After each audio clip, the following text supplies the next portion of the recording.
In this guide, we're going over how you can lower cars here in Forza Horizon 6. Before we do get into this guide, make sure to like the video and subscribe to the channel with all notifications on. It really does help the channel and it lets us know that you want more content like this. We'd greatly appreciate it. And if at any point throughout this guide you did have any questions, just ask them down in the comment section below and we could help you out further. I'm going to be doing my best to reply to every single comment down there. But if you want to lower your car here in Forza Horizon 6, the main method is by upgrading the suspension. So go ahead and make your way to your garage, and then what you need to do is go over to the car tab, go to upgrade and tuning, and hit custom upgrade. And in here, what you're looking for is going to be the platform and handling. This car actually doesn't have it, so let me switch real quick. I'd imagine this BMW has it available. But essentially, you go into upgrade and tuning, custom upgrade, and then look for that platform and handling right here.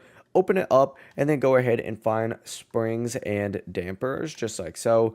Open that up, and you need to go ahead and look for different suspension upgrades because they can change your ride height. Performance springs usually are going to lower the car, and as you can see, this is immediately lowering the car, just like so. Here's an immediate difference between the one I currently have available, and then I could go ahead and lower it all the way down to the lowest setting available as well. In some cases, the tires can also affect the ride height. Certain tire compounds may slightly change how high or low the car sits.